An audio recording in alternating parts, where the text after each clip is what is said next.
হযরতকে তিনার মূল্যবান তাকবীর পেশ করার জন্য সবিনয় অনুরোধ করছি।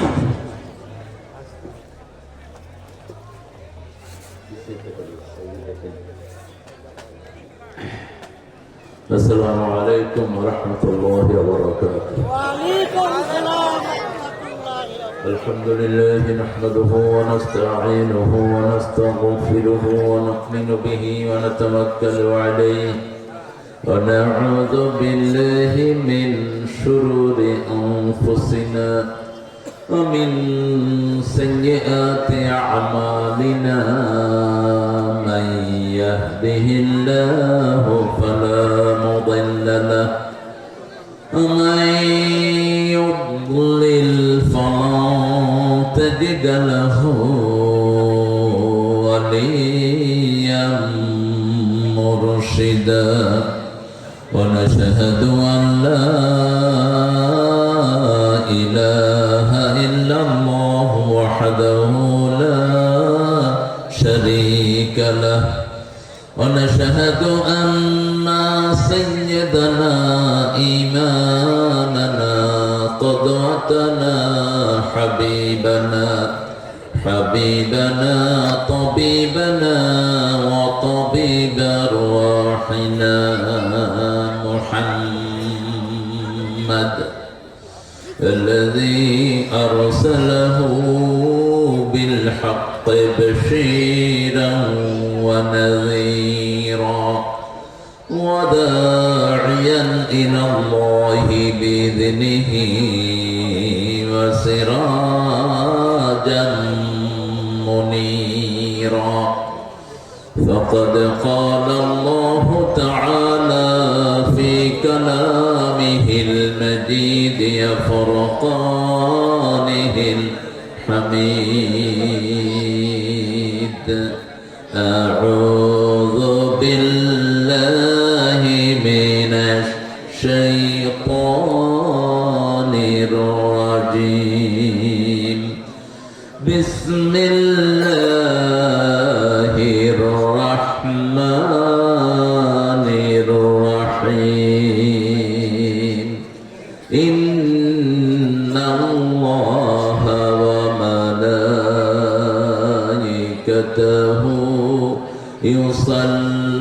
يصلون على النبي يا أيها الذين آمنوا صلوا عليه وسلموا تسليما اللهم صل على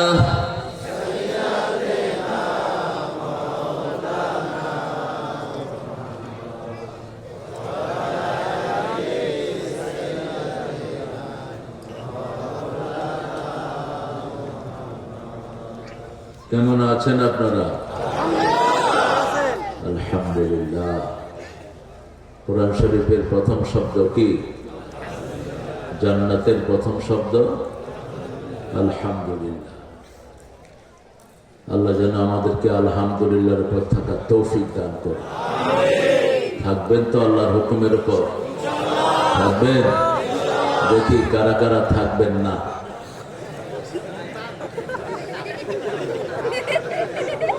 কোরআন শরীফে কিন্তু আগে জাহান্নামের কথা আসছে, তারপরে জান্নাত। জান্নাতীদেরকে আগে আল্লাহ কি দেখাবেন? জাহান্নাম দেখাবেন। ইল্লা ওয়ারিদুহা, কোন মানুষ জাহান্নাম পাড়ি দেয়া ছাড়া জান্নাতে যেতে পারবে না। প্রত্যেকটি মানুষকে কি পাড়ি দিতে হবে? জাহান্নাম। সূরা হাক্কার ভিতরে আল্লাহ বলছেন, সূরা মরিয়মের ভিতরে বলছেন। এই জন্য আল্লাহর প্রশংসা যারা বেশি করবে এদের জন্য দুনিয়াতেও সুসংবাদ, আখিরাতেও সুসংবাদ। এখন আল্লাহর হুকুম ছাড়া কারো হুকুম মানব না। রাজি আছেন? আগামীর পার্লামেন্ট কোরআন দিয়ে চলতে হবে, অন্য কোন কিতাব দিয়ে আমরা পার্লামেন্ট চালাতে দেব না। রাজি আছেন মুসলমান? হাত তুলে দেখে নেন।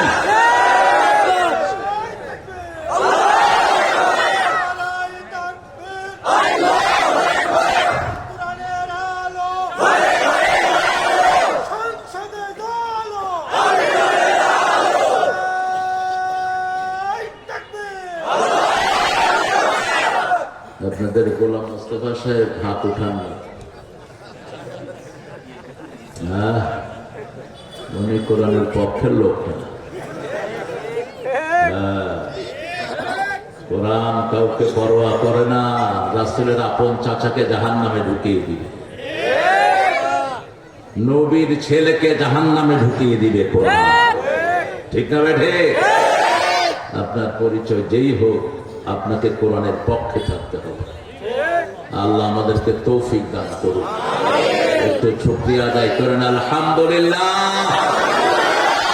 আল্লাহু আকবার কাবীরা আলহামদুলিল্লাহ কাসীরা সুবহানাল্লাহি বুকরাতান ওয়া আসীলা সুবহানাল্লাহি ওয়া বিহামদিহি عدد خلقه ورضا نفسه وزنة عرشه ومداد كلماته لك الحمد بالقرآن لك الحمد بالإسلام لك الحمد بأسمائك هو لك سميت به نفسك لك الحمد يا رب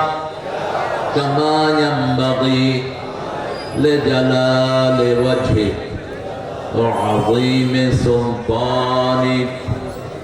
প্রশংসা হলো কার? খুশি হলেন কে?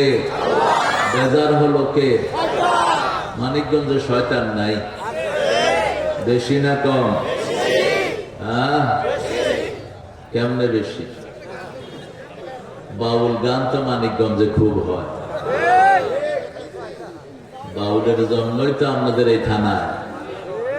নোংরা যে মেয়ে কণ্ঠ বিক্রি করে আর যে শরীর বিক্রি করে, দুইটার পয়সাতে কোনো পার্থক্য বলেছেন রাহমাত লিল আলামিন।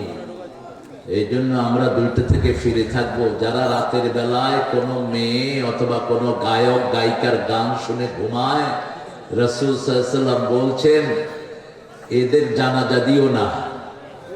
দ্বিতীয় বলছেন এদের চেহারা শূকর আর বাঁদরের চেহারা হয়ে যেতে পারে। রাতের বেলায় ঘুমাতে হবে কার নাম নিয়ে? আল্লাহ তৌফিক দান করুন। আরো জোরে বলেন আমিন। বালুর চর কোথায়? বালু কোথায় চর? কেন্দ্রীয় জামে মসজিদের উদ্যোগে ৯ম বার্ষিক ওয়াজ ও দোয়ার মাহফিল। আজকের বিশেষ বক্তা হাফেজ কারি সিদ্দিকুর রহমান। এত চিল্লেছে সিদ্দিক, কোথায় গেছে? আরো কম চিল্লেগা। সুন্দর কথা বলেছে। সূরা আল ইমরানের 189 নম্বর আয়াত থেকে কথা বলেছে সে। ইন্না ফি খালকিস সামাওয়াতি ওয়াল আরদ ওয়াখতিলাফিল লাইলি ওয়ান নাহার। আমি শুধু আয়াতটা শুনেছি আর ঘ শুনেছি, আর কিছু শুনিনি। আল্লাহ তার আলোচনাকে আমাদের আমলের তৌফিক দান করে। আমরা যেন আল্লাহ জিকির করতে পারি সবসময়, আল্লাহ তৌফিক দান করে। কথা বলেছেন মুফতি রুহুল আমিন সাহেব, শিক্ষক আশরাফিয়া জামিউল উলুম মাদ্রাসা। মুফতি সাহেব জি, মুফতি মশিউর রহমান জামানি, তুমি মাশাআল্লাহ, আল্লাহ কবুল করুন। আমাদের প্রধান অতিথি জনাব মোহাম্মদ গোলাম মুস্তফা, অতিরিক্ত সচিব জনপ্রশাসন, ঢাকা ভার্সিটির ছাত্র। আপনি ঢাকা ভার্সিটির ছাত্র? কোন ইয়ার? 74। মাশাআল্লাহ। সাবজেক্ট হলো আপনার, সাবজেক্ট কি ছিল? ফিনান্স। আমি আপনার সোশ্যাল সায়েন্সেরই মানুষ, আমি পলিটিক্যাল সায়েন্সের মানুষ। গোলাম হলো আমরা আল্লাহর গোলাম। কোন মানুষের গোলাম মানুষ হতে পারে না। এর নামটা সংশোধন দরকার। একজন সাহাবী পাবেন না গোলাম মুস্তফা, নাম। আমাদের দেশে এসে এই সমস্ত অতিরিক্ত মহাব্বত, যেগুলোর সাথে হাদিসের কোনো সম্পর্ক নাই, না। এখন মুস্তফা পরিচয় দিবেন, শেষ। রাসূলকে প্রথম পরিচয় আল্লাহ দিয়েছেন গোলাম। প্রথম পরিচয় কি? গোলাম। সূরা বাকারার 12 নম্বর আয়াত আল্লাহ বলছেন, وإن كنتم في ريب مما نزلنا على عبدنا فأتوا بسورة من مثله وادعوا شهداءكم من دون الله إن كنتم صادقين। যা নাজিল করেছি, যে গোলামের উপর নাজিল করেছি, দুই ব্যাপারে যদি সন্দেহ থাকে একটা ছোট্ট সূরা তোমরা বানিয়ে নিয়ে আসো। কার চ্যালেঞ্জ? আল্লাহর চ্যালেঞ্জ। তোমাদের সব সাক্ষীদেরকে ডাকো, call all of your witnesses, যত সাক্ষী আছে সবাইকে ডাকো। If you are trustworthy in your saying, যদি তোমরা সত্যবাদী হও। কে বলছেন?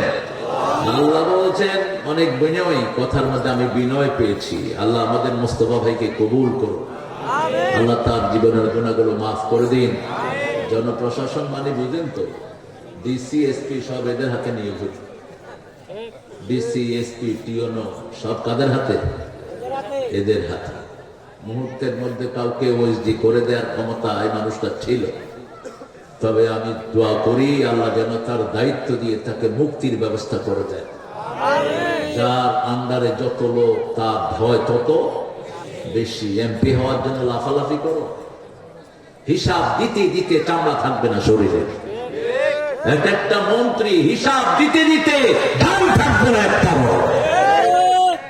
যদি আখিরাতের কথা মাথায় থাকতো জীবনেও এটার জন্য আকাঙ্ক্ষী হতো না। ওমর ফারুককে যখন দায়িত্ব দেয়া হলো 2 দিন শুধু কেঁদেছেন তিনি, আমি নেব না দায়িত্ব। তিনি 2 দিন কেঁদেছেন, নেব না দায়িত্ব। লোকেরা বলেছে আমরা সবাই আল্লাহর উপর তাওয়াক্কুল করে আপনাকে দায়িত্ব দিয়েছে, আপনার দায়িত্বটা নিতেই হবে, আমরা আপনাকে সহযোগিতা করব।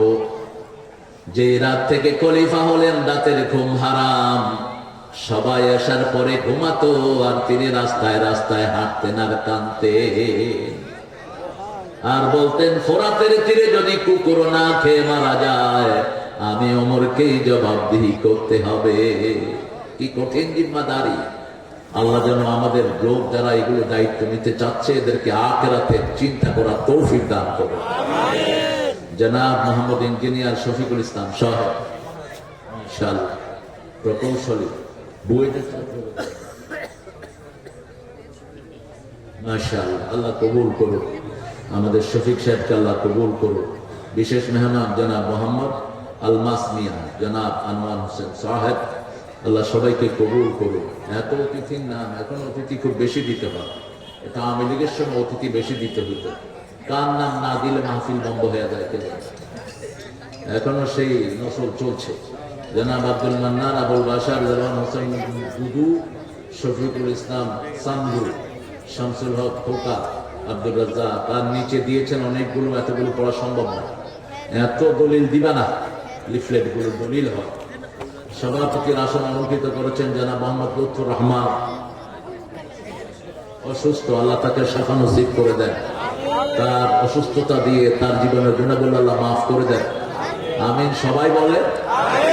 আপনার গুনাহ মাফ হবে, আপনার অসুস্থতা মাফ হবে। জোরে বলেন আমিন।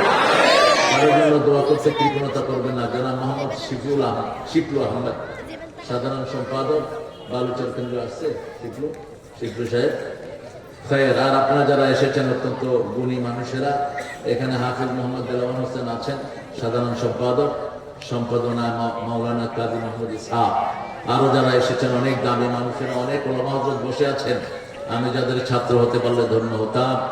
অনেক স্যাররা এসেছেন, primary, high school, college, university sir, all type of professionals, বিভিন্ন পেশায় জড়িত আবাল বৃদ্ধা বনিতা, পর্দার মা বোনেরা এসেছেন, হিন্দু সম্প্রদায়ের ভাই বোনেরা যতজন এসেছেন, আল্লাহ সবাইকে কোরআনের জন্য কবুল করুন। আল্লাহ সবার জীবনের গুনাহগুলো মাফ করে দিন। যেহেতু মসজিদের মাহফিল, মসজিদ নিয়ে আজকে কথা বলবো, আল্লাহ তৌফিক দান করুন। পৃথিবীতে প্রথম ঘর কে বানিয়েছেন বলেন? আরো জোরে বলেন। কি ছিল সেটা? বাইতুল্লাহ। কোন ঘর? সূরা আল ইমরান 95 নম্বর আয়াতের ভিতরে আল্লাহ জবাব দিচ্ছেন, ইন্না আউওয়ালা বাইতিন বুদিআ লিন-নাসি লাল্লাযী বিবাক্কাতা মুবারাকা ওয়া হুদাল লিল আলামিন। এই পৃথিবীর প্রথম ঘর আমি আল্লাহ বরকত দিয়ে মক্কায় বানিয়েছি, এটাকে হেদায়েতের মার্কাজ আমি করে দিয়েছি। মসজিদ আছে যেখানে হেদায়েত আছে সেখানে, মসজিদে গেলেই হেদায়েত পাবে। তবে কারা পাবে? সূরা তাওবার 17 নম্বর আয়াতে আল্লাহ জবাব দিচ্ছেন, মা কানা লিল মুশরিকিনা আন ইয়া'মুরু মাসাজিদাল্লাহ শাহিদিনা আলা আনফুসিহিম বিল কুফর। কোন মুশরিক যেন মসজিদ কমিটির সভাপতি না হয়, কোন মুশরিক যেন মসজিদ কমিটিতে না থাকে। কবর পূজারি, মাজার পূজারি মসজিদ কমিটিতে থাকবে না। কারাই কারাই তাবিজ কবজের ব্যবসা যারা করেন থাকবেন না এখানে। তাবিজ দেখলাম ছোট বাচ্চার গলায় তাবিজ, কি এক রসম শুরু হয়েছে, সাধারণ জ্ঞানটা পর্যন্ত নাই। মক্কা মদিনাতে গেলে পুলিশে কোন দিকে তাকায় বলেন তো? তাবিজ আসেনি। এই যে কি আসেনি কেন? ওরা বোধ তাবিজ চিনে না। আমাদের দেশের হুজুররা মনে করে এটা লিখে দিলে সোয়াব, ব্যবসাও করে, কিছু পয়সা পায়, অথচ এটা নিষেধ। রাসূল বলছেন, মান আল্লাকা তামিমাতান ফাকাদ আশরাক, যেগুলো ঝুলায় সে শিরক করে। যেটা ঝুলায় উটকি নাই তাকে তার উপর নির্ভর করে দেওয়া হয়, তার শরীর ভালো হয় না। তাবিজ যদি ভালো হতো, আপনাদের বড় বড় নেতারা চিকিৎসার জন্য সিঙ্গাপুরে যায় কেন? ইংল্যান্ডে, ওরা তো তাবিজ চিনেই না। ঠিক না? ফু দিতে হবে কোরআন দিয়ে, ভালো করে দিবেন কে? আল্লাহ। আবু সাঈদ খুদরি রাদিয়াল্লাহু আনহু একটা জায়গায় গেলেন, রাসূল তাকে জিহাদের জন্য পাঠিয়েছেন কিছু সাহাবীকে নিয়ে, বুখারীর হাদিস। হঠাৎ করে একটা লোক আসলো, এসে বলল, হাল আনতাকুম রাত, is there any person who can breathe our this person? আমাদের এই লোকটা অসুস্থ হয়েছে, সাপে কামড় দিয়েছে, কেউ কি আছো ঝাড়ফুঁক জানো? আমাদের এই লোকটাকে ঝাড়ফুঁক দাও। আবু সাঈদ খুদরি হাত তুললেন, I can do this, come on, let's say your patient, তোমাদের রোগীকে দেখি আসো। তিনি যেখানে সাপ কামড় দিয়েছে ওখানে এই আঙ্গুল রাখলেন, দেখে পড়লেন আলহামদুলিল্লাহি রাব্বিল আলামিন, সূরা ফাতিহা পড়লেন। কয় সূরা ফাতিহা? জোরে বলেন।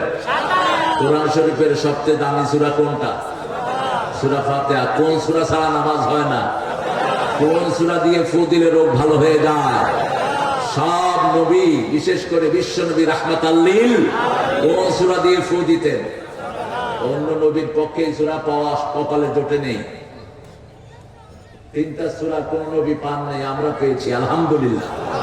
সূরা ফাতিহা আর কোন নবী পান নাই, সূরা ইখলাস আর কোন নবী পান নাই, আয়াতুল কুরসি আর কোন নবী পান নাই। কিন্তু সব নবীরা পেয়েছেন বিসমিল্লাহির রহমানির রহিম। যখনই ফু শেষ, রোগী লাফ দিয়ে উঠেছে।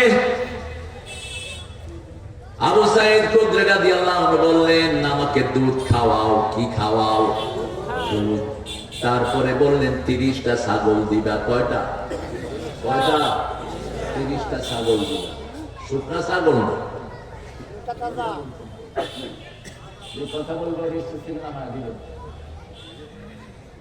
সাধারণ কার্টিসি বুঝে না। কয়টা ছাগল? একটা ছোট্ট ছাগলের দাম কত বলেন তো? 5,000। 5,000 টাকা ছাগল, ভালো ছাগল পাওয়া যাবে?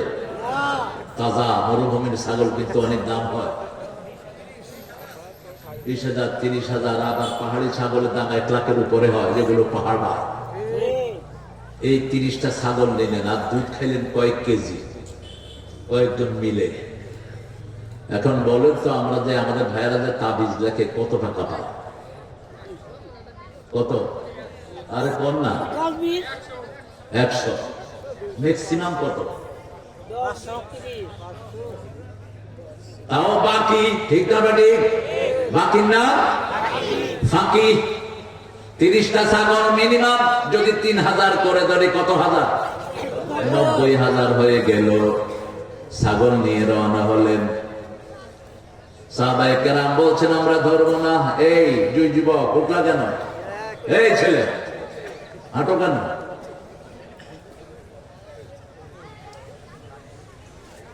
বলছে রাসূলের কাছে চলো। রাসূল মুস্কি হেসে দিলেন, আবু সাঈদ তোমাকে কে বলেছে কোরআন দিয়ে ফু দিলে ভালো হয়? তিনি মুচকি হেসে বললেন, ইয়া রাসূলুল্লাহ, যেটা দিয়ে রূহ ভালো হয় সেটা দিয়ে শরীরও ভালো হতে পারে। রাসূল বললেন, আবু সাঈদ তুমিও খাও, আমারেও। ফু দিয়ে 10 লাখ নেন হালাল, 20 লাখ নেন হালাল। আপনি যদি কনফিডেন্স থাকে আপনার ফু এর উপর, কি দিয়ে দিচ্ছেন ফু? কি দিয়ে? কোরআন দিয়ে ফু দিচ্ছেন। কারণ আল্লাহ বলছেন সূরা বনী ইসরাঈল ৭৮, অনুনাজ্জিলু মিনাল কুরআনি মা হুয়া শিফাউন ওয়া রাহমাতুন লিল মুমিনিন ওয়া লা ইয়াজিদুয যালিমিনা ইল্লা খাসারা। কোরআনে যা নাযিল করেছি সবটাই হলো আরোগ্যতা। একদিকে পড়বেন আর একদিকে সুস্থ করে দিবেন কে? আর এটাকে মুমিনদের জন্য রহমত করেছি। যত পড়বেন মোবাইলে চোখ আপনার গরম হবে না, চোখের কোন অর্গান নষ্ট হবে না, হার্ট ভালো থাকবে, লিভার ভালো থাকবে, কিডনি ভালো থাকবে। কোরআন যতই পড়বেন তত শরীর ভালো করে দিবেন কে? আল্লাহ ভালো করে দিবেন। সেজন্য কোরআন যারা পড়ে তাদের শরীর থেকে সব সময় চাঙ্গা রাখেন কে? আল্লাহ। আর যারা কোরআন পড়ে না তাদেরকে অসুস্থ করে রাখেন কে? রহমত থেকে তারা অনেক দূরে।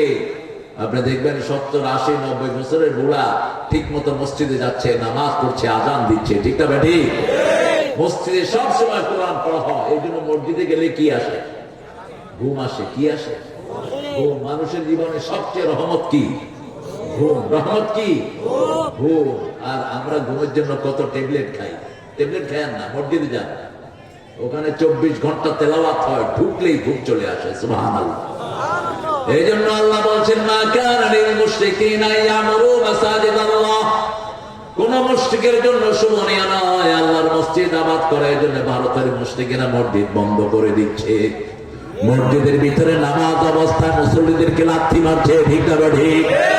গরু ঢুকিয়ে দিয়েছে মুসল্লিদের ভিতরে জুমার দিন। কি ঢুকেছে? গরু। গরু যারা ঢুকিয়েছে ওদেরকে তাড়া করে নিয়েছে। যারা ঢুকিয়েছে ধুতি পরা ওদেরকে গরু নিয়ে তাড়া করে ছুটছে। মুসল্লিদের কোনো ক্ষতি করে নাই, ওদেরকে তাড়া করে। ইন্টারনেটে পাবেন ছবিটা। ওদেরকে বিদায়া ইমাম সাহেব খুতবা দিচ্ছেন, ওনার খুতবার সামনে এসে গরু দাঁড়িয়ে আছে। মনে হচ্ছে যেন গরু ওনার শূন্য, উনি কোন হুকুম দেয় কিনা, গরু অপেক্ষায় আছে। আরো আস্তে কর না সুবহানাল্লাহ। তিনি খুতবা শুরু করলেন, গরু আস্তে করে বেরিয়ে মসজিদের সামনে বসে আছে। আর ওই যে যেগুলো ঢুকিয়েছে হিন্দু সম্প্রদায়ের ভাইরা, এগুলো একটাও আশেপাশে। মসজিদ কার ঘর? আরো জোরে বলেন। আল্লাহর ঘর। আর রাসূলের ঘর কোনটা? এটা আমরা বানাইছি। মাদ্রাসার ইংরেজি কি বলেন তো? মাদ্রাসার ইংরেজি কি? স্কুল। স্কুলের আরবি কি? মাদ্রাসা, যেখানে দর্স হয়। আসলে মসজিদ দুটেই আল্লাহর ঘর, রাসূলের ঘর। আলহামদুলিল্লাহ। রাসূল মদিনায় গিয়ে প্রথম কি বানিয়েছে? মসজিদ বানিয়েছেন। ইব্রাহিম আলাইহিস সালাম কাবা শরীফে এসে প্রথম কি বানিয়েছেন? ইসমাইলের ঘর বানান নাই, তিনি বানিয়েছেন ওয়াইয ইয়ারফাউ ইব্রাহিমুল কাওয়াইদা মিনাল বাইতি ওয়া ইসমাঈল রব্বানা তাকাব্বাল মিন্না ইন্নাকা আনতাস সামিউল আলিম। তিনি ভিত্তিপ্রস্তর স্থাপন করলেন। ওই যে কাবা শরীফ নুহের প্লাবনে ডুবে গিয়েছিল, সেটার উপরে আবার ভিত্তি দিলেন ইব্রাহিম আলাইহিস সালাম। বাপ হলেন রাজমিস্ত্রি, ছেলে হলো যুগালি। ছেলে পাথর দিচ্ছে, বাপ এগুলো বসাচ্ছে। মাকামে ইব্রাহিমকে জান্নাত থেকে আল্লাহ পাঠিয়ে দিলেন, এই পাথরের উপরে তুমি দাঁড়িয়ে কাবা ঘর ঠিক করো। পাথর ওনার মনের সাথে রিলেট ছিল। ওই পাথর থেকে আজকাল অ্যাক্সিলারেটর, ওই পাথর থেকে আজকাল লিফট। তিনার মনের সাথে পাথর সংযোগ করে দেয়া হলো। তিনি যখন উপরে উঠতে চাইতেন, পাথরটা আস্তে করে উপরের দিকে উঠে যেত। তিনি যখন নিচে নামতে চাইতেন, পাথরটা নিচে নেমে যেত, সাইডে যেত। পাথরের উপরে তার পায়ের চিহ্ন এঁকে দিয়েছেন কে? এটা দুনিয়া থেকে দেয়া হয়নি, এটা দেয়া হয়েছে জান্নাত থেকে। এই পাথরে অন্য কারো পা রিসিভ করবে না, একজনের পা। তিনি হলেন আমাদের ইমাম। তিনি আমাদের কি? ইন্নী জাইলুকা লিন-নাসি সারা পৃথিবীর নবী হলেন রাহমাতাল লিল আলামিন। এই জন্য ইমামের সবকিছু আগে হয়। এই জন্য নামাজ শুরুতে ইব্রাহিম আলাইহিস সালামের দোয়া, শেষে ওনার দোয়া, নামাজে তাকবীরে তাহরিমা বেজেই রাসূল পড়তেন ইন্নী ওয়াজ্জাহাতু ওয়াজহিয়া লিল্লাযী ফাতারাস সামাওয়াতি ওয়াল আরদ হানিফান ওয়া মা আনা মিনাল। দেখেন আয়াতের সাথে মিল কেমন, মা কানা লিল মুশরিকিনা আন ইয়ামুরু মাসাজিদ আল্লাহ। কোন মুশরিক মসজিদ কমিটিতে থাকতে। আর ইব্রাহিম আলাইহিস সালামের এই দোয়া রাসূল প্রথম তাকবীরে তাহরিমা বেজেই পড়তেন ইন্নী ওয়াজ্জাহাতু ওয়াজহিয়া লিল্লাযী ফাতারাস সামাওয়াতি ওয়াল আরদ হানিফান। কেন শিরকের বিরুদ্ধে আল্লাহ এত বেশি কথা বলেন? কারণ শিরক আছে যেখানে জান্নাত নাই। মানিকগঞ্জে শিরক আছে না নাই? পীর সাহেবকে সেজদা দেয় এরকম কোন কারবার ঘটেনি এখানে?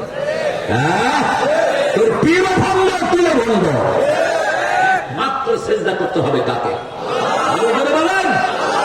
কিছু লোক এসেছেন হিন্দ থেকে, এসে বললেন ইয়া রাসূলুল্লাহ, আমরা দেখেছি ওখানে তাদের বড় নেতাকে তারা সেজদা করে। They prostrate to their big leader. We want to prostrate you, Muhammad. আমরা আপনাদের সেজদা দিতে চাই। রাসূল সাল্লাল্লাহু আলাইহি সাল্লাম বলেন আমি এখন জীবিত। আমি এখন কি? কথা বলেন না কেন? যখন আমি মারা যাব আমার কবরে কি তোমরা সেজদা দিবে নাকি? কোন কবরে কি তোমরা সেজদা দিবে নাকি? আল্লাহ ছাড়া এই কপাল কারো সাথে নত করা যায়? পৃথিবীর সর্বশ্রেষ্ঠ মানুষ আল্লাহর পরে যার মর্যাদা আল্লাহ স্থাপন করেছেন, তিনি যখন নিজের জন্য সেজদা হারাম করেছেন, দুনিয়ার কোন মানুষকে মানুষ সেজদা করবে? সেজদা একজনকে করতে হবে, তিনি কে? সূরা ফুসসিলাতের ভিতরে আল্লাহ নিষেধ করেছেন আমিন আয়াতিহি আন খালাকাকুম মিন আনফুসিকুম আজওয়াজা ওয়া মিন আয়াতিহিল লাইলু ওয়ান নাহারু ওয়াশ-শামসু ওয়াল কামার লা তাসজুদু লিশ-শামসি ওয়ালা লিল-কামার উসজুদু লিল্লাহিল্লাযী খালাকাহুম ওয়া ইয়্যাহু তা'বুদুন। আল্লাহর নিদর্শন হলো চাঁদ এবং সূর্য। চাঁদ সূর্যকে সেজদা করো না। রাত দিন কার নিদর্শন? আল্লাহর নিদর্শন। কিভাবে আসে কিভাবে যায় আমরা টেরই পাই না। ঠিক তবে ঠিক কত শান্ত ভাবে রাত দিন চলে আসে। সে আল্লাহ রাব্বুল আলামিন বলছেন এগুলো আমার নিদর্শন। অতএব চাঁদ সূর্যকে সেজদা করো না, সেজদা করো কাকে? আল্লাহকে সেজদা করো। এই কপালের মধ্যে সব লেখা থাকবে কোথায় কোথায় আপনি কি করেছেন। সূরা রহমানের ভিতরে আল্লাহ সেই জবাব দিচ্ছেন فَيَوْمَئِذٍ لَا يُسْأَلُ عَنْ ذَنبِهِ إِنسٌ وَلَا جَانٌ فَبِأَيِّ آلَاءِ رَبِّكُمَا تُكَذِّبَانِ। সেই কিয়ামতের কঠিন ময়দানে কোন মানুষ আর জিনকে প্রশ্ন করবে না কি কি অপরাধ তুমি করেছো। প্রশ্ন করলেই তো দুনিয়ার সাথে মিলে যাবে। দুনিয়াতেও প্রশ্ন করে, আল্লাহ প্রশ্ন করেছেন, মিল হবে কিনা? কথা কোন না কেন? অথচ আল্লাহ বলেছেন ওলাম ইয়াকুম লাহু কুফুয়ান, তার সাথে মিলে এরকম কোনো কিছু পৃথিবীতে নাই। আল্লাহ প্রশ্ন করবেন না, কিভাবে বের করবেন? পরের আয়াতে জবাব দিচ্ছেন ইউরাফুল মুজরিমুনা বিসীমাহুম ফায়ুখাযু বিন নাওয়াসি ওয়াল আকদাম فَبِأَيِّ آلَاءِ رَبِّكُمَا تُكَذِّبَانِ। এই ধরো কথা বলতেছে, এটাই হলো পোনাপালের নেচার। 20 মিনিটের বেশি এদের মনোযোগ থাকে না। এই জন্য আন্তর্জাতিক ক্লাস হলো বাচ্চাদের জন্য 25 মিনিট। কত মিনিট? আমাদের দেশে না 3টার সময় ঢুকায় 6টার সময় বাইর করে। কোনো নিয়ম নাই, সিস্টেম নেই। প্রাইমারি স্কুলের ক্লাস শুরু হয় কখন? কথা কন 6টায়, 9টায় ছুটি হয় কখন? এক এক ক্লাস কতক্ষণ? হ্যাঁ, অস্বাস্থ্যকর, আনসাইন্টিফিক। এদের মনোযোগ থাকে না। এই যে এখানে দেখে কতক্ষণ আমার দিকে চাইছে, এখন নিজেরটা শুরু করছে। এই যে আল্লাহ বলি কতক্ষণ শুনে কতক্ষণ নিজেরটা চালায়। কেন বসে ফোন বন্ধ করে দেবো, রাতে তো ফোন ধরা নিষেধ। এটা তো আপনারা বেশি বুঝবেন, 9টার পরে ফোন রিসিভ করবেন না, ক্ষতি। আজকে মানুষের হার্ট, লিভার, কিডনি শেষ হয়ে যাচ্ছে কিসের কারণে? কিসের কারণে? এই ঘোড়ার ডিমের কারণে। এটাকে পড়ার জন্য রাখবেন। পৃথিবীর সব ডিভাইস গুলো এখানে পড়বেন, বেশি পড়বেন। আর যখন কথা বলবেন লাউড স্পিকারে দূরের থেকে কথা বলবেন। এগুলো পরীক্ষিত। এখন কান চলে যাচ্ছে, হার্ট চলে যাচ্ছে, চোখ চলে যাচ্ছে। বাচ্চারা ছোট ছোট বাচ্চারা হার্ট হসপিটালে গেলে দেখবেন 12, 13, 15, 17, 18, 19 বছরের বাচ্চা ভরপুর। কেন জানেন? সারাক্ষণ কি করে?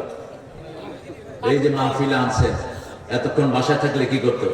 এই মা মা, হ্যাঁ, এই প্লেয়াররা বলছে হাতের এই যে ফিঙ্গার প্রিন্ট, এটার সাথে লিভারের সম্পর্ক, হার্টের সম্পর্ক, চোখের সম্পর্ক। এটা যখন সমান হয়ে যাবে আপনার লিভার কাজ করবে না, আপনার হার্ট কাজ করবে না। আর এটাকে পাঞ্চ করেন, লিভার সুন্দর থাকবে, হার্ট সুন্দর থাকবে। যত কোরআন পড়বেন তত এগুলোকে ভালো করে দিবেন কে? 100% পরীক্ষিত। সুইডেনের একজন ডাক্তার পরীক্ষা করলেন, তিনি পৃথিবীর বেস্ট কার্ডিয়াক। তিনি তার হসপিটালে 2টি সেকশন করলেন, একটিতে কোরআন শোনার ব্যবস্থা করলেন, আরেকটিতে নরমাল রাখলেন। তিনি দেখলেন যেখানে কোরআন পড়া হয় ওখানে হার্টের রোগীগুলি তাড়াতাড়ি ভালো হয়ে যাচ্ছে। সূরা রাদের 28 নম্বর আয়াত, আল্লাযীনা আমানু তাতমাইন্নু কুলুবুহুম বিযিকরিল্লাহ আলা বিযিকরিল্লাহি তাতমাইন্নুল কুলুব। আল্লাহ বলছেন, ও দুনিয়ার মানুষ, তোমরা যারা মুমিন তোমরা আল্লাহর জিকির করবে। কোন সমস্যা নাই, মুস্তাফা সাহেব আসেন। আপনার এখন যদি পাওয়ার থাকতো হয়তো আমারে ওএসডি করে দিতেন। চিনি আপনাদেরকে। হ্যাঁ, কত দেখছি ডিসি, এসপি, ওসি, এগুলো কত ধমক আমাদেরকে। এসপি বলছি আসতে পারবেন না। লাস্ট প্রোগ্রামে আসলাম আক্তার, ওই যে আপনাদের এই থানা, ওই যে আক্তার কোম্পানির মাঠে, কিনা ফুটনগর। আপনাদের এখানে এক নর্তকী ছিল না, অসভ্য, ওই শয়তান নিজে গেছে পুলিশ নিয়ে সেখানে। তা আমি বললাম, পুলিশ সাহেব আপনাদেরকে হজম করা 5 মিনিটের ব্যাপার, কিন্তু আমরা ইসলাম মানি, আমাদের চেয়ে ভদ্র কোনো জাতি নেই। ঠিকটা বেটে? আমি যদি মুসল্লিদেরকে তাড়া করি এখন কয়েক লক্ষ মুসল্লি তোদের মতো পুলিশকে গিলে ফেলবে এখন। কিন্তু আমরা শৃঙ্খলা বিশ্বাসী, আমরা এক ইমামের পিছনে লক্ষ লক্ষ লোক সেজদা করি। ঠিক না বেটি?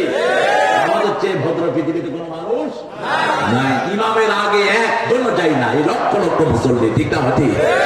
ইমাম যখন বলে আল্লাহু আকবার তখন আমরা উঠি, ইমাম যখন বলে আল্লাহু আকবার তখন আমরা রুকুতে চলে যাই। ঠিক না বেটি?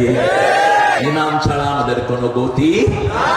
আমি বললাম মাহফিল কমিটিকে, কি করবা তোমরা? ওরা কাঁদছে, স্যার আমাদের সবাইকে অ্যারেস্ট করে নিয়ে যাবে, আপনি চলে যাবেন, আমরা বাড়ি ঘরে থাকতে পারবো না। আমি তোমাদের সিদ্ধান্ত, তোমরা যদি বলো আমি চলে যাবো আগে, আর যদি বলো স্টেজে উঠবো। ওরা বলছে স্যার আপনি আপনার গাড়ি নিয়ে চলে যান। আল্লাহ লানত ওই শয়তানের উপর পড়ে নেই। কথা বল না কেন? পড়ে নেই? তুই বন্ধ করার অন্য জিনিস পেলি না, কোরআন বন্ধ করলি কেন? ঠিক না? এই কয় মিনিট হয়েছে আমি উঠেছি, কয়টা আয়াত পড়েছে নোট রাখেন, রাইট ইট ডাউন। কেন বন্ধ করলি কোরআনের মাহফিল? তোর হাসিনার সর্বনাশ হয়েছে কোরআনের গায়ে হাত দেওয়ার কারণে। ঠিক না? যদি এই বেডি কোরআনের গায়ে হাত না দিত, বাংলাদেশের এত উন্নতি কোন বেডি করে নাই, এত মসজিদ কোন বেডি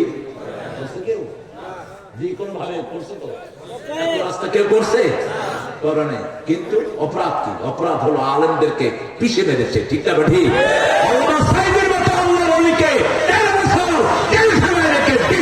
হত্যা করেছে।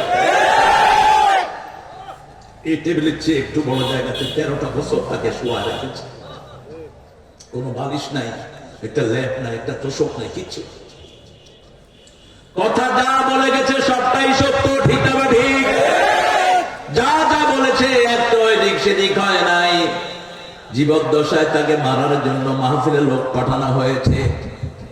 তিনি বলছেন, আমাকে যদি কেউ মেরে ফেলে ওই দলের লোকদেরকে 1 বছরের বেশি আল্লাহ বাংলাদেশে থাকতে দিবে না।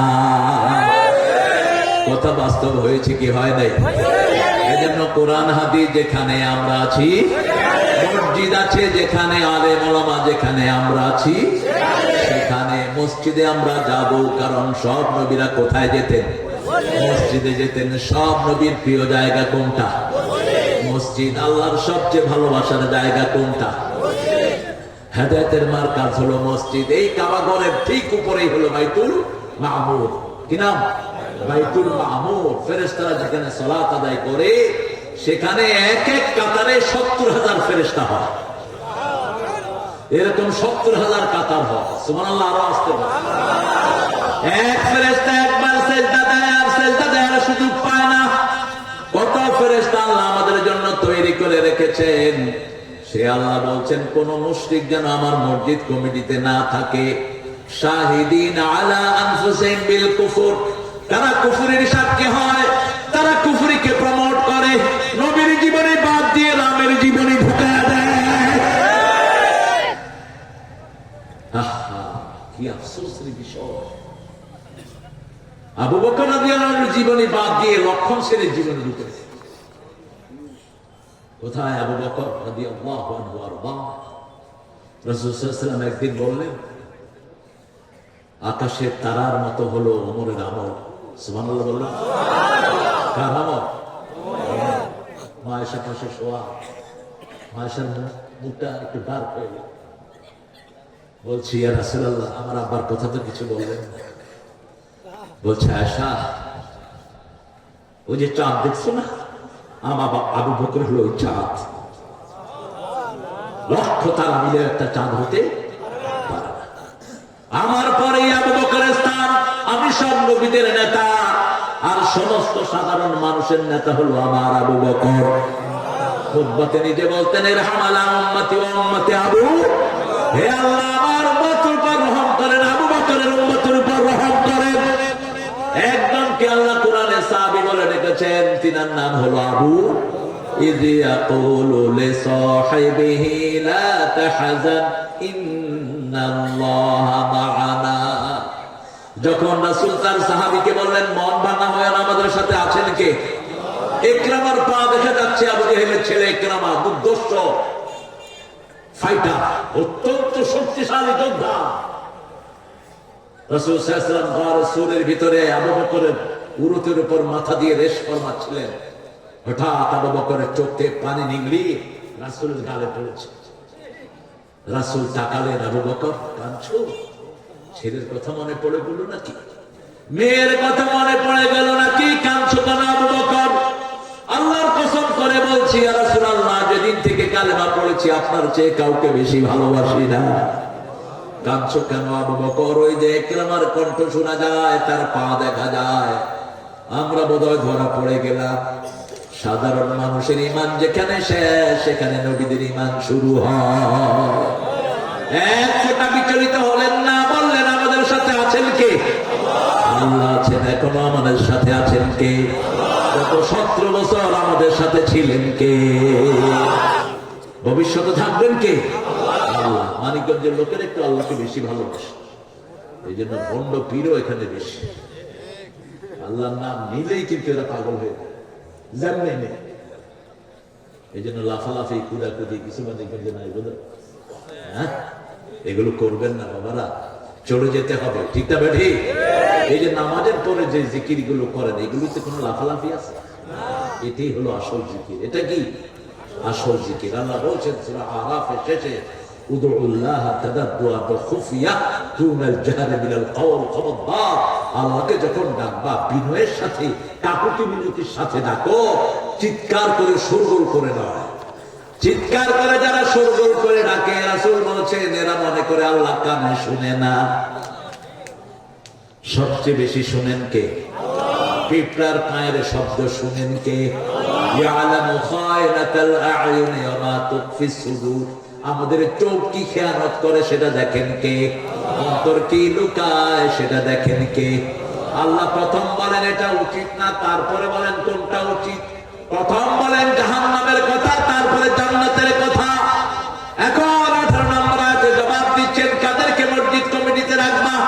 ইন্নামা ইয়া'মুরু মাসাজিদাল্লাহি মান আমানা বিল্লাহি ওয়াল ইয়াউমিল আখির ওয়া আকামাস সালাত ওয়া আতাজ যাকাত ওয়া লাম ইয়াখশা ইল্লাল্লাহ। মসজিদ কমিটিতে রাখতে হবে যারা পড়েছে লা ইলাহা ইল্লাল্লাহ, লা ইলাহা ইল্লাল্লাহু মুহাম্মাদুর রাসূলুল্লাহ সাল্লাল্লাহু। যারা নামাজ কায়েম করে, কি কায়েম করে?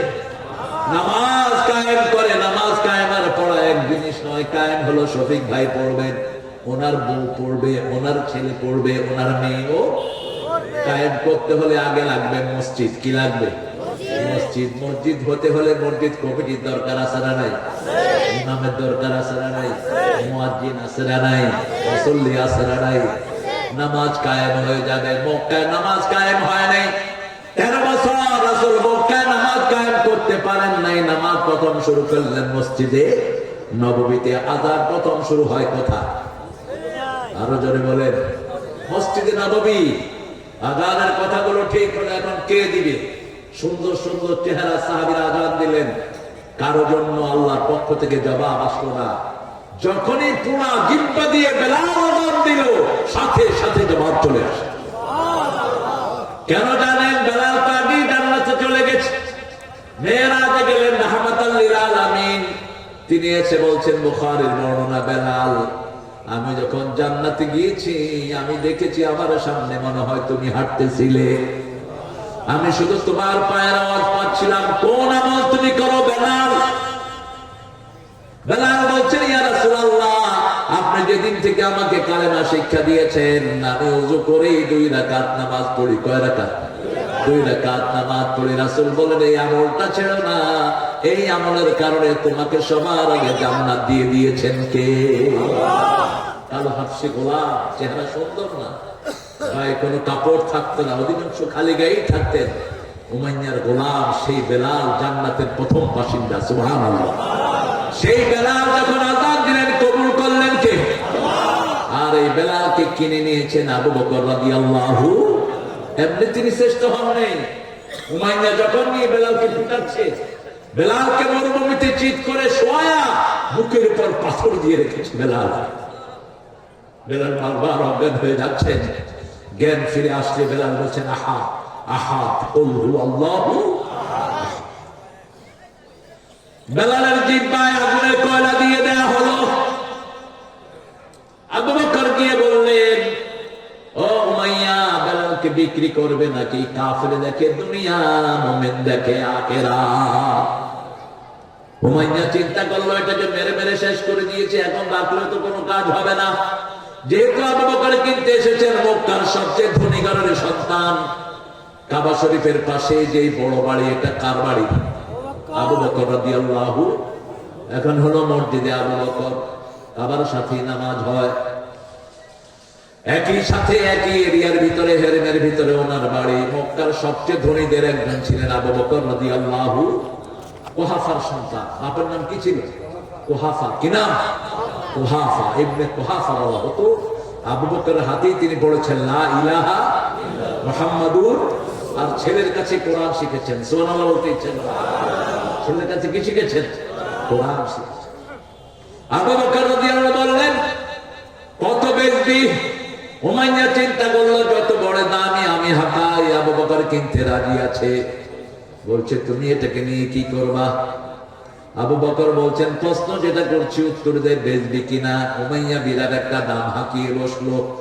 ওই দাম এনে তার হাতে তুলে দিল আর বলল, শুনলে উমাইয়া, যদি সারা পৃথিবীও এই বেলালের দাম হিসেবে চাইতি, আমি যদি দুনিয়ার মালিক হতাম, সারা দুনিয়া দিয়ে আমি বেলালকে কিনে নিয়ে যেতাম।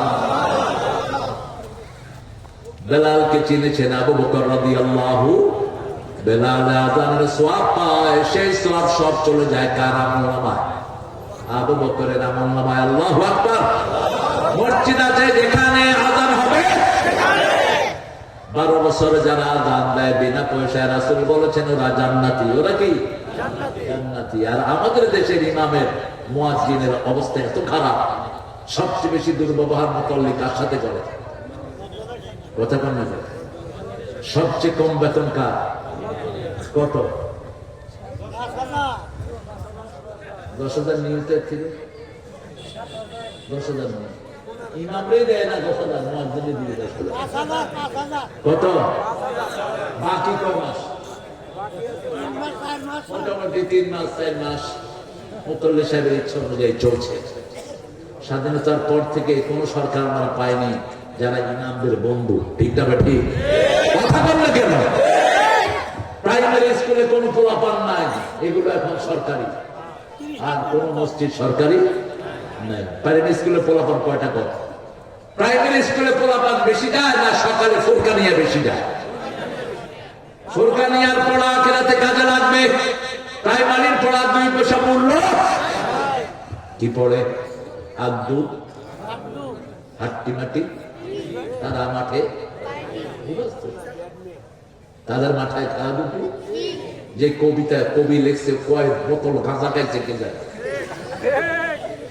এসব গাঁজাখোর কবিতা বাস স্কুলের পাঠ্য। এখন হচ্ছে কি 5 এর ছেলেরা বিড়ি খায়, আপনাদের মানিকগঞ্জে খায় না? 5 এর ছেলেরা গাঁজা বেচে। অধঃপতন কোন পর্যায়ে গিয়েছে? আর হেদ্দোখানার ছেলেরা 17 বছর 18 বছরের শিশু যতক্ষণ ওস্তাদ বলে না জায়গা থেকে লড়ে না। ঠিক যাবে ঠিক? পোলাপানের জিনিসপত্র পরিষ্কার করে বড় ছেলেরা। ঠিক যাবে ঠিক? ভদ্রতার শেষ নাই। এই পর্যন্ত কোন মাদ্রাসার শিক্ষককে পাবেন না নিজের পিতামাতাকে বৃদ্ধাশ্রমে পাঠিয়েছে। যারা বৃদ্ধাশ্রমে পাঠায় এরা সবাই স্কুল কলেজের ছাত্র। ঠিক যাবে ঠিক?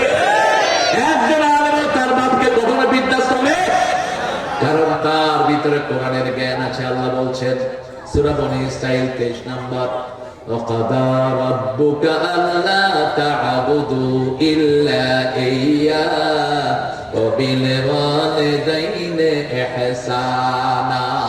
নামাজ পড়ো, নামাজ যদি কবুল হোক কিনা চাও, পিতামাতার প্রতি ইহসান করবা। নামাজের পরেই পিতামাতা কে বলছেন? আবার বললেন খরচ কাকে দিবা জানো নাকি? এই সূরা বাকারাতে 215 নম্বরে আল্লাহ বলছেন, মা আনফাকতুম মিন খাইরিন ফালিল ওয়ালিদাইন ওয়াল আকরাবিন ওয়াল ইয়াতামা ওয়াল মাসাকিন। যাকে খরচ করবা পিতামাতার জন্য। কার জন্য? পিতামাতা না হলে আমরা দুনিয়াতে আসতে পারতাম না। ঠিক না ঠিক? এই পিতামাতার হক সবার আগে বলেছেন কি? এই জন্য যে আল্লাহকে চিনে না সে তার পিতামাতাকে চিনে না, যে আল্লাহকে চিনে পিতামাতাকেও। এখন আল্লাহ রাব্বুল আলামিন বলছেন শুনো, যারা মসজিদ আবাদ করবে 4টা গুণ হবে। প্রথম হলো ঈমান। প্রথম কি? জান দিব কিন্তু ঈমান দেব না। ঈমান কাকে বলে? আল্লাহর হাবিব বলছেন বুখারীর বর্ণনা, আল ঈমানু বিদউন ওয়া সাবউনা শু'বা ফাআফদালুহা কাউলু লা ইলাহা ইল্লাল্লাহ।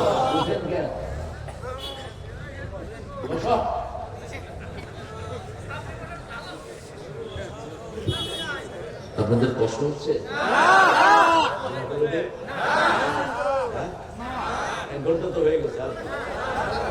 না নাকি?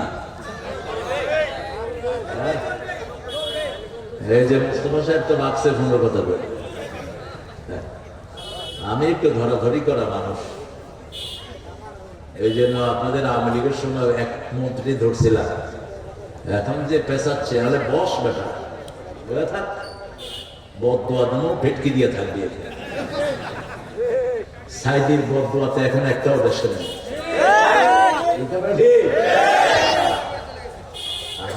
একজন ছিল দেশে এক নেত্রী, এখন অসুস্থ, আল্লাহ তাকে সাফা মসজিদ করে দেয়। এই মহিলাটা যাই হোক আলেমকে কি করতো? কি করতো? সাইদি রাহমাহুল্লাহ যেদিন মারা যায় অন্তত 3 থেকে 4 ঘন্টা কেঁদেছে এই মহিলা। আমাকে ফোন করেছে, ওখানে আমার নাতি ছিল একটা চৌধুরী, বলছি না না খুব কাজ এলাম দোয়া করতে বলো, আর আল্লাহ যেন তিনাকে জান্নাতুল ফেরদাউস দেয়, এই দোয়াটাই আমরা করি। ঠিক না ঠিক? আমরা কোরআন হাদিস যেখানে, আলেম ওলামা যেখানে আমরা আছি সেখানে, আমরা মসজিদ আছে যেখানে আমরা আছি, প্রথম ঈমান, প্রথম কি? ঈমানের প্রথম শাখা হলো লা ইলাহা, শেষ শাখা রাস্তা থেকে কষ্টদায়ক জিনিস সরিয়ে দেয়া। রাস্তায় গর্ত হয়েছে, এটা যদি বন্ধ করে দেয়, এই গর্তের কারণে আপনাকে জান্নাত দিবেন কে? একজন সাহাবী মদিনায় তুফান হয়ে গাছটায়, রাস্তা পড়ে বন্ধ ছিল, গাছ রাস্তায় পড়েছে, রাস্তা বন্ধ, একজন সাহাবী গাছ কেটে রাস্তা ক্লিয়ার করে দিয়েছেন। রাসূল সাল্লাল্লাহু আলাইহি ওয়াসাল্লামের মাধ্যমে ওই সাহাবীকে আল্লাহ জান্নাতের খবর দিয়ে দিয়েছে। রাস্তাঘাট ঠিক করো, ঈমানের কাজ। আবার রাসূল বলেছেন আল ঈমানু বিদউন আসিত্তুনা শু'বা ফাআফদালুহা কাউলু লা ইলাহা ইল্লাল্লাহ ওয়াল হায়াউ শু'বাতুম মিনাল ঈমান। হায়া শরম হলো ঈমানের অঙ্গ, যার হায়া শরম নাই তার মধ্যে ঈমান নাই। সবার সামনে নিজে উলঙ্গ হয়, এরকম এক পুলিশ অফিসার ছিল না?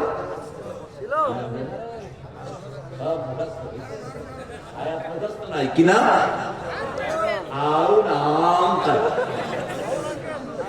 কেন জানেন? এক আলেমের মধ্যে রফিক, ছোট মানুষ, আল্লাহ সাইজ ছোট করেছে, আমাদের করার কিছু আপনাকেও বান মারে দিতে পারে।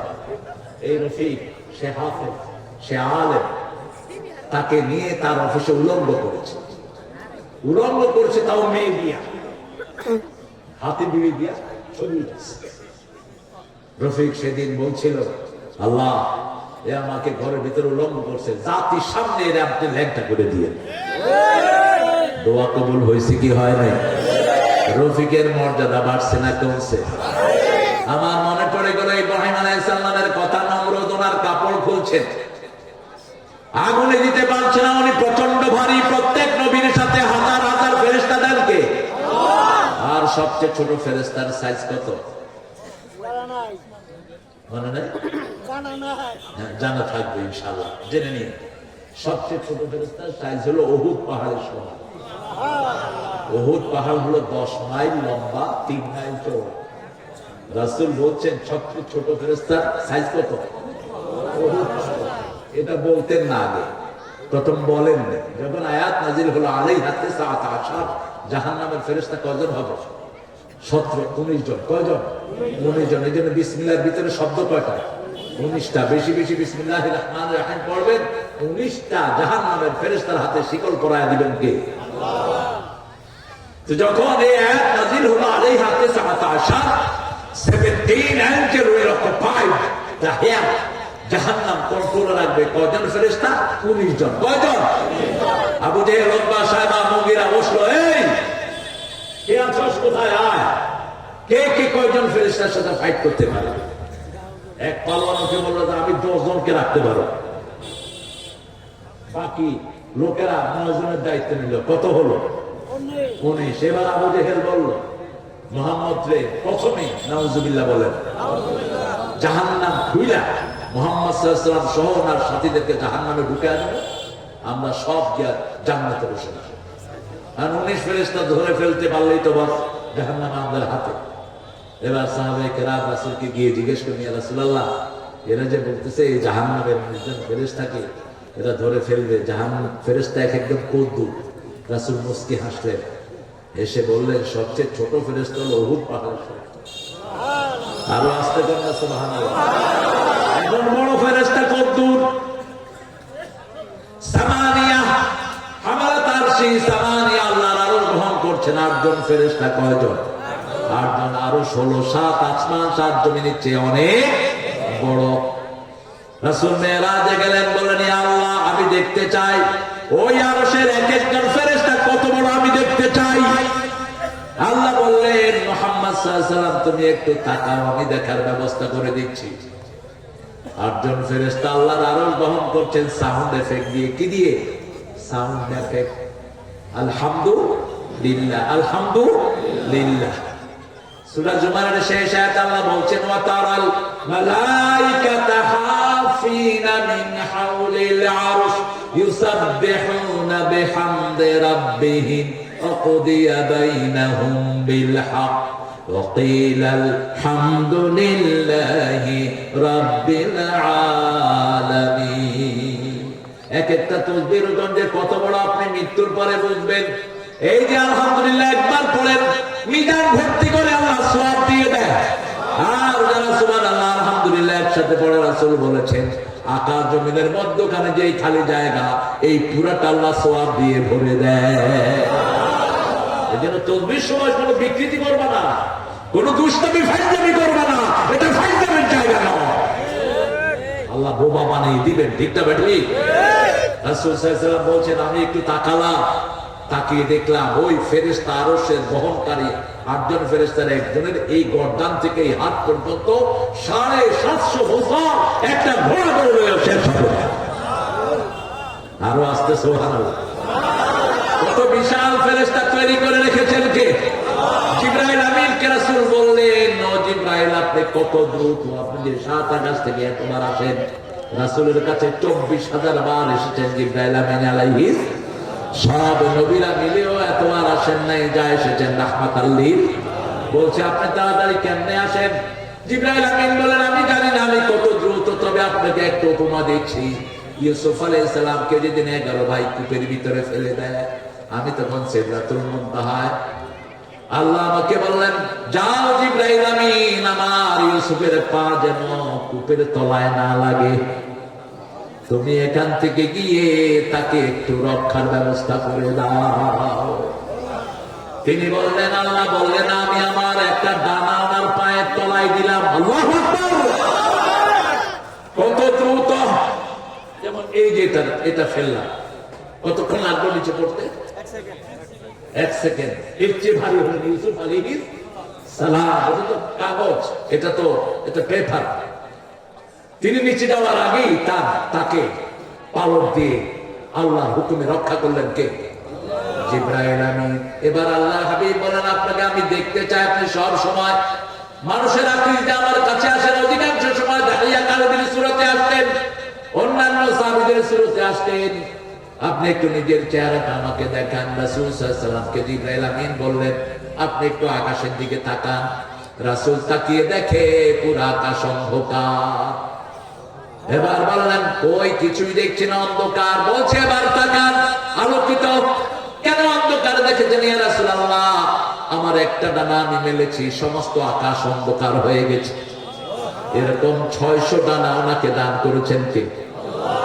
আরো আসতে বলে, কত বিশাল ফেরেশতা! এই ফেরেশতাদেরকে আমাদের খেদমতের জন্য নিয়োগ করেছেন কে? কিরামান কাতিবিন ইয়ালামুনা মা তাফআলুন। সম্মানিত ফেরেশতা, আমরা যা করি সব লিপিবদ্ধ করছেন। মসজিদে গেলে ফেরেশতা আছে না নাই? মসজিদে গেলেই সওয়াব। এজন্য মসজিদে গিয়ে কথা বলতে নাই। কথা বলবেন কোনটা? কোরআনের কথা বলেন, হাদিসের কথা বলেন। মসজিদে লিখে রাখে দুনিয়াবি কথাবার্তা বলা মসজিদে হারাম। এই কথাটাই হারাম, তাহলে তো দোয়াটাও হারাম হয়ে যায়। রব্বানা আতিনা ফিদ, কথা বলেন, রব্বানা আতিনা ফিদ দুনিয়া হাসানা ওয়া ফিল আখিরাতি হাসানা। মরিচের দাম কত, পেঁয়াজের দাম কত, এটা সাহাবায়ে কেরাম কোথায় বসে ঠিক করতেন? মসজিদে বসে ঠিক করতেন। বিচার কার্য যা চালাতেন কোথায় বসে চালাতেন? মসজিদে বসে চালাতেন। বেহুদা কথা মসজিদেও নিষেধ, বাহিরেও নিষেধ। বাজে কথা মসজিদেও নিষেধ, বাহিরেও নিষেধ। রাসূল সাল্লাল্লাহু আলাইহি ওয়াসাল্লাম মসজিদকে নিজের সচিবালয় হিসেবে ব্যবহার করতেন। মসজিদে সব ঠিক করে রাখতেন, রাহমাতাল লিল আলামিন। আমাদের দেশ যতদিন মসজিদ দিয়ে চলবে না, ততদিন দেশে শান্তি আসবে না, ঠিক না ঠিক? মসজিদের গণতন্ত্রই হলো আসল গণতন্ত্র। আর আমাদের যে গণতন্ত্র, এটা হলো মুশরিকি গণতন্ত্র, পেটতন্ত্র, এটা হলো চাঁদাবাজতন্ত্র, ঠিক না ঠিক? এটার সাথে ইসলামের কোন সম্পর্ক। আপনি দেখেন, একজন প্রাইমারি স্কুলের টিচার যখন আমরা নিয়োগ করি, আমরা কলেজের শিক্ষক আনি। কোথাকার? কলেজের শিক্ষক আনি। একজন কলেজের শিক্ষক যখন নিয়োগ করি, কোথাকার শিক্ষক আনি? বিশ্ববিদ্যালয়। একজন ইমাম যখন নিয়োগ করি, 10 জন বড় বড় ইমামকে আমরা আনি, ঠিক না ঠিক? কথা বলেন না কেন? আর দেশ চালাচ্ছেন কাকে দিয়ে? দেশের লোক, দেশের যিনি ইমাম হবেন তাকে ঠিক করতেছে মুচি, চামার, কুলি, কামার, সবাই। এরকম সিস্টেম ছিল না। সাহাবীদের সময় সবচেয়ে জ্ঞানী সাহাবীরা একজনের নাম প্রপোজ করতেন। কয়জন? একজনের নাম। যেমন রাসূলের পরে সব সাহাবী মিলে দাবি করেছেন আবু বকর যেন খলিফা হয়। অনেকগুলো দিক মিলালেন। রাসূলের জীবদ্দশায় একজন নামাজের ইমামতি রাসূলের করেছেন, তিনি কে? আবু বকর। আবার রাসূল সাল্লাল্লাহু আলাইহি সাল্লাম যখনই কোনো কিছুতে সবার আগে সবাইকে ডাকতেন, কাকে ডাকতেন? হিজরতের রাতে রাসূলের সাথে ছিলেন কে? অনেকগুলো জিনিস মিলিয়ে সবাই দেখলেন রাসূলের সবচেয়ে কাছের কে? আবু বকর। এটা কিন্তু সাধারণ মানুষ ভোট দেন, এটা ওই জ্ঞানী সাহাবীরা বাছাই করেছেন। এরপরে যখন ওমরকে বাছাই করলেন, আবু বকর বলে জানলে যে আমার ছেলেকে দিয়ে গেলাম, এরা আমার পরে নিয়েন না। তিনি বললেন তোমাদের জ্ঞান অনুযায়ী আমার পরে রাসূলের সবচেয়ে কাছে যে তাকে তোমরা আমির বানায় নিও। এখন আপনারা বলেন কার সিদ্ধান্তের উপর কোরআনের আয়াত নাযিল হয়েছে? ওমর হাঁটছেন মসজিদে বাইতুল্লাহর সামনে, হাঁটছেন মাকামে ইব্রাহিমে এসে তিনি দাঁড়িয়ে গেলেন। রাসূল বললেন কেন দাঁড়ালা? ওমর ফারুক বলছেন আমি চাই এখানে আমি একটু নামাজ পড়ি। সাথে সাথে জিবরাইল আমিন আসলে ইত্তাখাযু মাকাম ইব্রাহিম মুসাল্লা, আজকে থেকে মাকামে ইব্রাহিমকে নামাজের জায়গা বানিয়ে নাও। ওমর যখনই কোন ব্যাপারে একা সিদ্ধান্ত নিয়েছেন, আয়াত নাযিল করেছেন কে? রাসূল বলছেন আমার পরে যদি কেউ নবী হতো, কে হতো? ওমর। বাস ইকুয়েশন মিলে তিনি হলেন খলিফা। খলিফার পরে সাধারণ মানুষের বায়াত নিয়েছেন। মসজিদ নববীতে বিশাল মানুষকে ডাকা হলো, ডাকে বলল is there any dispute about this person? তোমাদের মধ্যে কে আছো ওমরকে পছন্দ করো না? একজন তাসকির বন্দী বলতো আমি পছন্দ করি না, তিনি খলিফা হতেন। প্রমাণ কি? মসজিদে নববীতে রিলিফের কাপড় বিতরণ হলো, সবাই কাপড় পেল, ওমরও কাপড় পেলেন। ওমর ছিলেন লম্বা, একজন চাষি জামা টেনে ধরেছে। লাতাক্তু ওমর খুতবা দিবা না। বলেন কেন? বলছে আমার জামাটা তো লম্বা হয়নি, তোমার জামাটা এত লম্বা হলো কেন? আগে কথা বলো তারপরে খুতবা দিবা, একে বলে ইসলামী গণতন্ত্র। ঠিক না ঠিক? তিনি বললেন আমার ছেলে আমার পক্ষ থেকে জবাব দিবে। আব্দুল্লাহ ইবনে ওমর দাঁড়িয়ে গেলেন, আব্বা দুটি কাপড় নেননি, আমার কাপড়টা আমার আব্বাকে উপহার দিয়েছি। আব্বার জামাটা বহু জায়গায় ছিঁড়ে গেছে, দুইটা কাপড় মিলে আব্বার জামাটা হয়েছে। চাষি বলেছে আকরামাকাল্লাহ কামা আকরামতানি ইয়া আমিরাল মুমিনিন, হে আমিরুল মুমিনিন, আল্লাহ আপনার সম্মান আরো বাড়িয়ে দিক। আপনি যেভাবে আমাকে সম্মানিত করেছেন, আল্লাহ যেন আপনার সম্মান আরো বাড়ায়া দেয়। আর আমাদের দেশের অবস্থা কি? অবস্থা আপনারা ভালো জানেন। এই জন্য মসজিদ কেন্দ্রিক আমরা চলবো। প্রথম ঈমান আনতে হবে। কি আনতে হবে? ঈমান আনতে হবে। ঈমান আনার জন্য যদি জীবন দিতে হয় রাজি আছেন না নাই? জাতীয় কবিকে সেলিউট জানাই। জাতীয় কবিকে পড়বেন, নজরুলের ভিতরে যে কি তৌহিদ ছিল, কি প্রেরণা লুকানো ছিল, জাতি যদি বুঝতো। মাত্র 250 ইসলামী কবিতা রেখে গেলেন, বললেন আমি চিরতরে দূরে সরে যাব, তবু দেব না আমায় ভুলিতে। এই কনফিডেন্স সাহিত্যে কেউ দেখাতে পারেনি। ঠাকুরও না। ঠাকুর বলছে কে বসে বলছো আমার কবিতা জানি, 100 বর্ষ পরে পড়লে পড়তে পারো, না পড়লে নাও পড়তে পারো, কিন্তু নজরুল বলেছে আমি চিরতরে দূরে সরে যাব, তবু দেব না আমায় ভুলিতে। কি লিখলেন তিনি? ও মনে রমজানের রোজার শেষে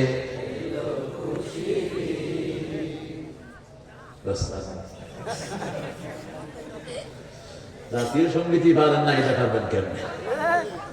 চ্যানেল আই জাতীয় সঙ্গীতের হাসিনারে খুশি করার জন্য একটা বড় আসর করছিল। কয়েক বিশাল লোকজন নিয়ে বিরাট পতাকা বানিয়ে জাতীয় সঙ্গীত গাওয়াবে। তো সেখানে সব ক্যামেরায় গিয়েছে। প্রথম 2 লাইন গাওয়ার পরে আর কিছু গায় না। আমার সোনার বাংলা আমি তোমার ভালোবাসি, বস। এরপরে ক্যামেরাম্যান সব আকাশের দিকে দেখছে। কইলাম কি রে? কয় আর পারে না, হ্যাঁ হ্যাঁ করতেছে। এটা তো আপনারা পারেন। ও মনে রমজানের ওই রোজার শেষে এলো খুশি রে, তুই আপনাতে আজ বিলিয়ে দে শুন আসমানি তাগিদ তোর সোনা দানা বালা খানা সব রাহে লীলা দে মোমিন মুর্দা মুসলিমের আজ ভাঙাইতে নিদ রমজানের ওই তুই পড়বি ঈদের নামাজ রে মন সেই গাহে যে ময়দানে সব গাজী মুসলিম হয়েছে শহীদ ময়দানে সব গাজী মুসলিম হয়েছে শহীদ শহীদ হতে রাজি আছেন নাকি আছেন নাকি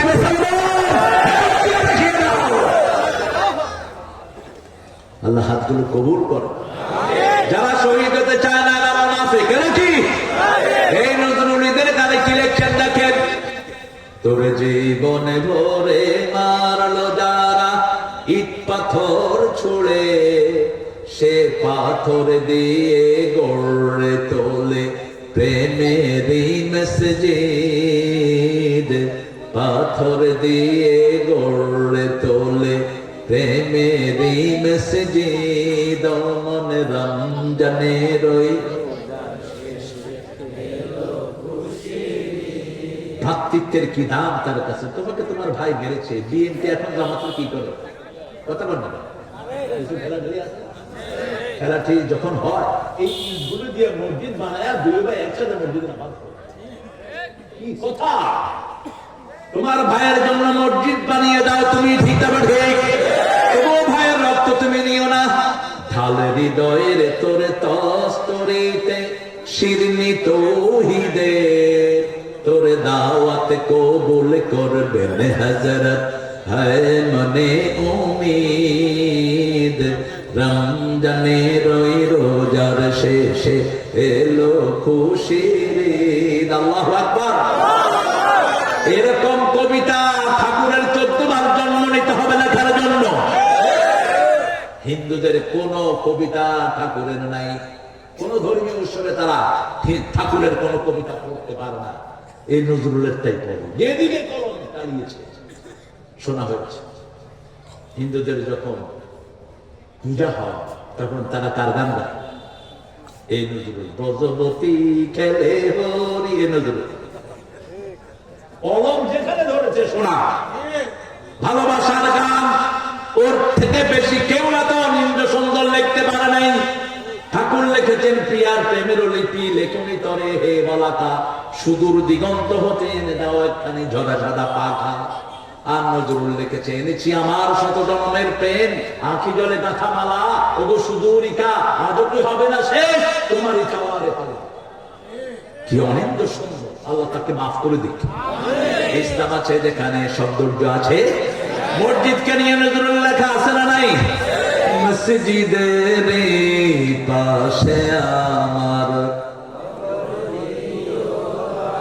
যেন গড়ে হতেও মুয়াজ্জিনের আযান শুনতে পাই আমার গোরের পাশে দিয়ে ভাই নামাজিরা যাবে পবিত্র সেই পায়ের ধ্বনি এ বান্দা শুনতে পাবে গোরো আযাব থেকে গুনাহগার পাইবে রেহাই মসজিদের পাশে আমার কবর কোথায় এখানে মসজিদের পাশে শুয়ে আছে ঠিক না ঠিক কত দরবেশ আল্লাহর ভক্ত নবীজির উম্মত এই মসজিদে করে রে ভাই কোরআন তেলাওয়াত আমি তাদের সাথে কেঁদে কেঁদে আল্লাহর নাম জপতে চাই আল্লাহর নাম জপতে চাই মসজিদের পাশে আমার শুধু কি এটা বলছে, আমার হাতটা যেন মসজিদে ঝাড়ু করে দাঁড় করা। শোনো শোনো ইয়া ইলাহি আমারি মুনাজাত, শোনো আমারি মুনাজাত, মসজিদেরি ঝাড়ু বরদা ও কমারে হাত, শোনো আমারে মুনাজাত। রাসূল বলছেন, কেউ যদি মসজিদে ঝাড়ু দেয়, যত মানুষ নামাজ পড়বে সবার সওয়াব তার আমলনামায় দিয়ে দিবেন কে? আল্লাহ জোরে বলুন কে? মসজিদ ঝাড়ু দিয়েছেন ইব্রাহিম এবং ইসমাঈল, ঠিক না ঠিক? তাহতিল বাইতি আলিত তাইফিনা ওয়াল আকিফিনা ওয়ার রুকাই সুজুদ। হে বাপ এবং ছেলে, এতদিন দুইজন মিলে আমার মসজিদ পুনর্নির্মাণ করেছো, এখন দুইজন মিলে মসজিদটাকে পবিত্র করে দাও। ঝাড়ু দাও, মসজিদ ঝাড়ু দিলে মর্যাদা বেড়ে যায়, ঠিক না ঠিক? সে আল্লাহ বলছেন, প্রথম ঈমান আনবা। ঈমানের আলামত হলো মসজিদ আছে যেখানে মুমিন যাবে। প্রথম মুমিন মসজিদ বানাবে। কি বানাবে? মসজিদ বানাবে, কারণ মসজিদ হলো ঈমানের অঙ্গ। রাসূল বলছেন, যে 5 ওয়াক্ত নামাজে মসজিদে যায়, ফাস্তাশহাদু বিল ঈমান, তাকে ঈমানদার হিসাবে সার্টিফিকেট দিয়ে দাও।